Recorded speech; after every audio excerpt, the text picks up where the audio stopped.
हर party को समाप्त करने की कोशिश की है।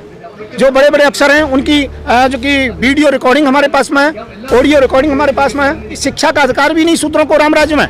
मैं ऐसे राम राज्य को स्वीकार नहीं करता। मैं ऐसे राम राज्य का बहिष्कार करता हूँ। राम राज्य होना चाहिए, सबको समानता का हो तो ज़्यादा अच्छा हो। तो 31 तारीख से सैकड़ों पार्टियां हमारे साथ हैं और हम महा आंदोलन करेंगे, राष्ट्रव्यापी आंदोलन करेंगे। ईवीएम मशीन के खिलाफ में वही आंदोलन करेंगे।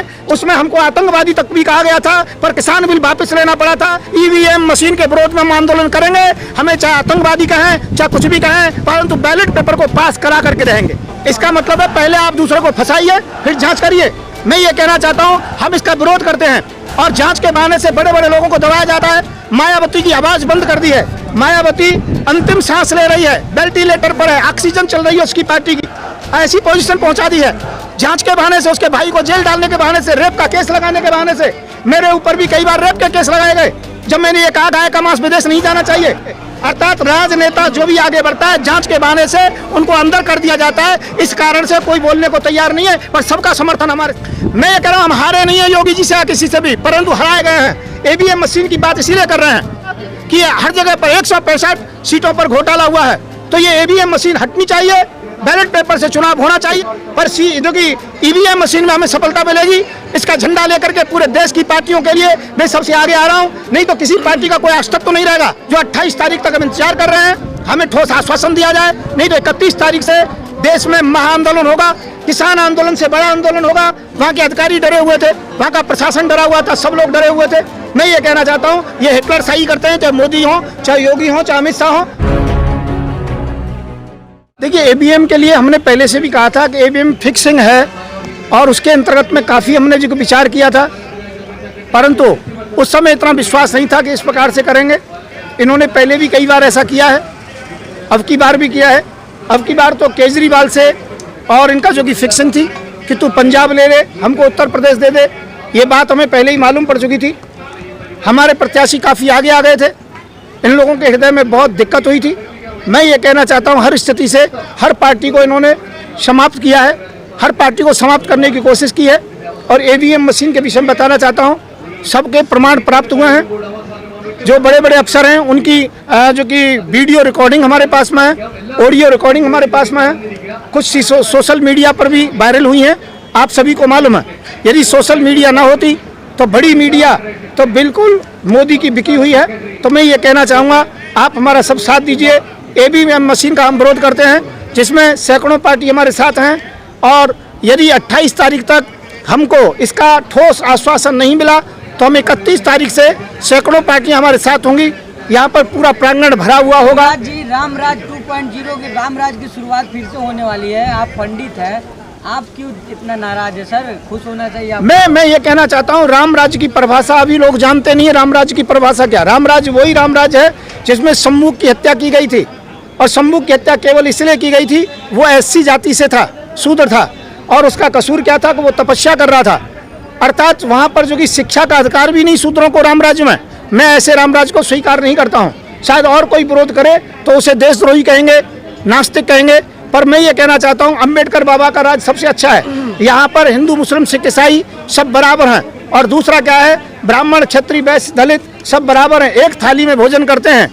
और लगभग धीरे धीरे करके एक रोटी और बेटी हो रही है। हमारा समाज एकजुट होना चाहिए। हमारे समाज के अंतर्गत में जो दरार है जाति और धर्म की, ये समाप्त होनी चाहिए। तो मैं ऐसे राम राज्य का बहिष्कार करता हूँ। राम राज्य होना चाहिए, सबको समानता का हो तो ज़्यादा अच्छा होगा। परंतु मैं ये कहना चाहूँगा, सम्मुख जिस प्रकार से राम राज्य था, ऐसा राज्य नहीं होना चाहिए। जी, अच्छा, आप कह रहे थे कि हमारे साथ सैकड़ों पार्टियां हैं, लेकिन आप अकेले नजर आ रहे हैं, तो कैसे सैकड़ों पार्टियों को? नहीं, ये सांकेतिक धरना है, ये हमारी पार्टी की ओर से, मेरी तरफ से है।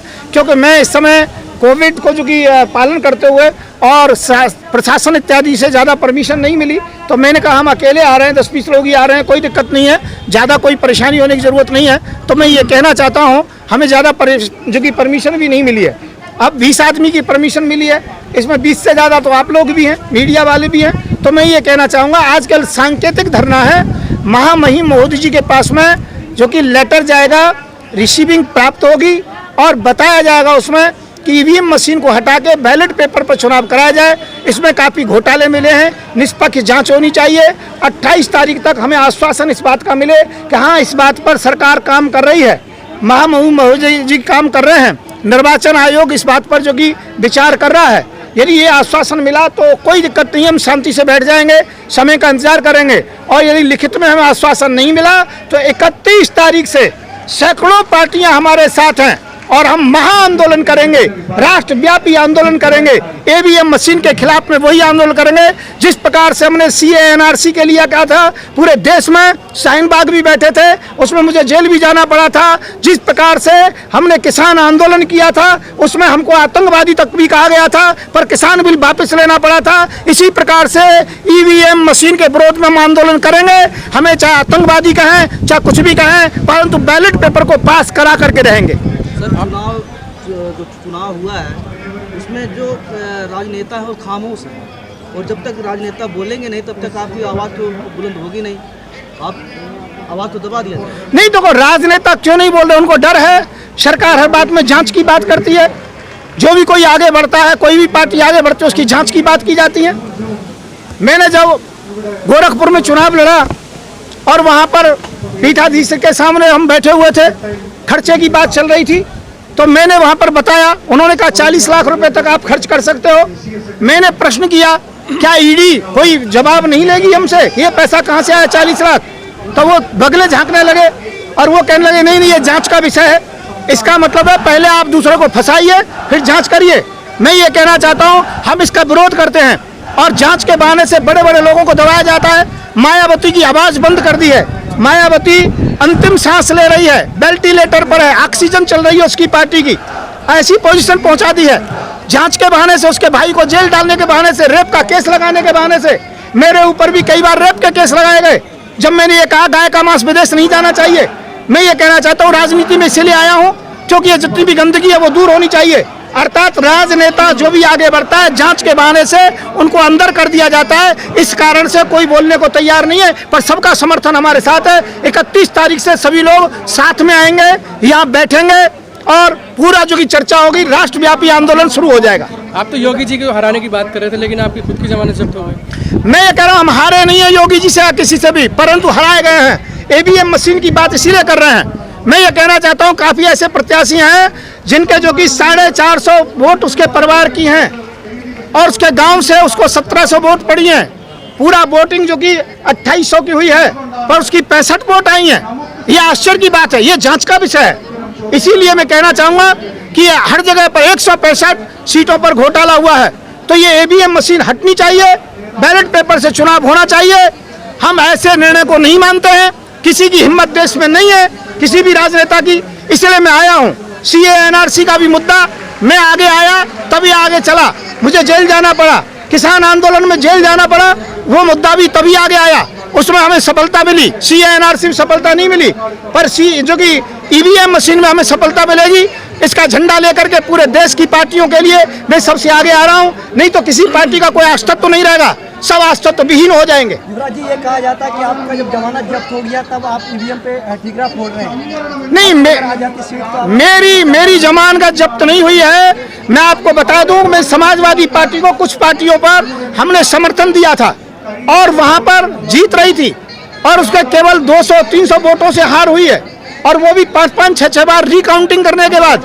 रिकाउंटिंग का मतलब क्या होता है ईवीएम मशीन के अंतर्गत में? इसलिए हम इस बात के लिए आंदोलन के लिए आया हूं और हमारे साथ पूरा देश है, देश की भावनाएं हैं, छोटी मोटी सभी पार्टियां हैं, सैकड़ों पार्टी हमारे साथ हैं, जो 28 तारीख तक हम इंतजार कर रहे हैं। हमें ठोस आश्वासन दिया जाए, नहीं तो 31 तारीख से देश में महाआंदोलन होगा, किसान आंदोलन से बड़ा आंदोलन होगा, जाट आंदोलन से बड़ा आंदोलन होगा, सीए एनआरसी के आंदोलन से भी बड़ा आंदोलन शुरू हो जाएगा। आप जीत की बात कर रहे हैं, लेकिन आपको तो कुल 400 वोट मिले। मैंने कहा कि मैंने तो वहाँ उनको समर्थन दिया है। मैंने जब देखा कि मेरी वजह से समाजवादी पार्टी भी हारेगी, हम भी हारेंगे, तो अखिलेश को मैंने फ़ोन किया, उनके मामा को फ़ोन किया, अखिलेश को बुलाया चुनाव से 3 दिन पहले 4 दिन पहले, और मैंने उनको समर्थन दिया था। और जहाँ समर्थन दिए जाते हैं वहाँ पर वोट नहीं पड़ती है। बाकी मेरे प्रत्याशी कोई 54,000 वोट लेके आया है, कोई 1 लाख से ऊपर लेके आया है, दूसरे नंबर पर आया है। मेरे प्रत्याशी, मेरी पार्टी पूरे तरीके से मजबूत है और हम पूरा जो वोट का परसेंटेज होता है उसे हम पूरा कर चुके हैं। लेकिन उसके बावजूद भी योगी जी ऐतिहासिक जीत जीते हैं वहाँ से। देखिए, आप बेईमानी से तो कुछ भी कर लीजिए। मैंने तो ये कहा था कि योगी जी अब चुनाव मत कराइए सीट पर, कि तुम्हारी एक्टिविटी में जानता हूँ। वहाँ के अधिकारी डरे हुए थे, वहाँ का प्रशासन डरा हुआ था, सब लोग डरे हुए थे। मैं ये कहना चाहता हूँ, ये हिटलर शाही करते हैं, चाहे मोदी हो, चाहे योगी हो, चाहे अमित शाह हो, तो मैं इनका विरोध करता हूँ। विरोध क्यों करता हूँ कि मैं सच्चाई पर हूँ, जेल जाने से नहीं डरता हूँ। मैं ये कहना चाहता हूँ, ईवीएम मशीन हटनी चाहिए, बैलेट पेपर से चुनाव होना चाहिए। मोदी जी कहते थे कि ये हुआ कि नहीं हुआ, सबसे हाँ कराते थे। अब हिम्मत है तो मोदी जी एक बार कहें, कितने लोगों को नौकरी मिली कि नहीं मिली, महंगाई कम हुई कि नहीं हुई, वो पूछे गैस सिलेंडर सस्ता हुआ कि नहीं हुआ, जीडीपी सस्ती हुई कि बढ़ी कि नहीं बढ़ी। आप ऐसे मुद्दों को लेकर के आप बात करें, पर मोदी जी में आप हिम्मत नहीं है इस प्रकार की बात कर सकते हैं। वो झूठे राष्ट्रवादता की बात करते हैं, मंदिर मस्जिद की बात करते हैं, हिंदू मुसलमान की बात करते हैं, विकास और जो कि व्यवसाय और नौकरियों की बात नहीं करते। कश्मीर फाइल्स एक फिल्म जो आई है उसको लेकर के भी काफी विवाद हो रहा है, लगातार थिएटर में उसको देखा भी जा रहा है, लोग देख रहे हैं, पसंद भी कर रहे हैं और लोगों के आंसू भी बह रहे हैं कि कश्मीरी पंडितों के साथ कितना अत्याचार और अन्याय हुआ था वहाँ पर। देखिए, ऐसे फिल्म के विषय में बताना चाहता हूँ। पहली बात तो पत्रकार महोदय और देश पूरा सुन रहा है, मुझे कुछ लोग अच्छा भी कहेंगे, बुरा भी कहेंगे। मैं कहता हूँ, जिन फिल्मों से कोई उत्तेजना पैदा होती है वो फिल्में नहीं चलानी चाहिए। फिल्म एक केवल जो कि मनोरंजन का साधन होना चाहिए, फिल्म को इस प्रकार से नहीं लेना चाहिए। मैं ये कहना चाहता हूँ, हाँ गलत हुआ है, पर जो कश्मीरी लोगों के द्वारा नहीं हुआ, वहाँ पर हुआ है। जो बाहर से आतंकवादी आए थे पाकिस्तान से, वो लोग कश्मीरियों को परेशान करते थे और कश्मीरी पंडितों को टारगेट इसलिए करते थे कि यहाँ पर ये कश्मीर को खाली कर दें, और हो सकता है उन्हें आश्वासन था कि वहाँ का मुसलमान उनका साथ देगा, वहाँ के मुसलमान ने उनका साथ नहीं दिया। मैं कहता हूँ कांग्रेस सरकार थी, वहाँ गलत हुआ, उस पर जैसे लेना चाहिए था। राष्ट्रपति शासन था सर, जब वहाँ पर हाँ, राष्ट्रपति शासन था, तो केंद्र में बीजेपी की सरकार थी। तो मैं ये कहना चाहता हूँ, ये फिल्म बंद कर देनी चाहिए। पहली बात तो मैं पचड़े में ना पड़ गए, फिल्म बंद कर देनी चाहिए। और जो कश्मीरी पंडितों को भगाया गया है, उनकी जमीनें पुनः उन्हें बसानी चाहिए, पुनः देना चाहिए। मैं इस बात के पक्ष में हूँ, पर फिल्म लेकर के उत्तेजना पैदा करना समाज में, हिंदू मुसलमान में दरार डालना ठीक नहीं है। तो आप कहाँ ठहराते हैं कि वो फिल्म सही ढंग से बनाया गया या फिर एक तरफा दिखाया? मैं कह रहा हूँ, ऐसी फिल्में बनानी नहीं चाहिए जिनसे किस प्रकार की बात आपस में आए। हम हिंदू भी हैं, मुसलमान भी हैं, एक जगह पर रहते हैं, एक घर परिवार में रहते हैं, एक गली मोहल्ले में रहते हैं। इससे नजरें हमारी खराब होती हैं। कश्मीरियों के प्रति दिमाग में के अंतर्गत में ये आता है कश्मीरियों ने बहुत अन्याय किया, पर वास्तव में कश्मीरियों ने नहीं किया, वो आतंकवादियों का काम था, कश्मीरियों का काम नहीं था। इसलिए मैं कहना चाहूंगा, हर स्थिति के अंतर्गत में, किसी भी स्थिति के अंतर्गत में इस फिल्म पर बैन होना चाहिए। माहौल खराब करने की कोशिश हो रही है क्या? बिल्कुल माहौल खराब करने की कोशिश हो रही है, और दूसरे चुनाव आ रहे हैं, उनकी तैयारी हो रही है। 2024 की तैयारी करना चाह रहे हैं, हिंदू मुसलमान की बात करना चाह रहे हैं लोग।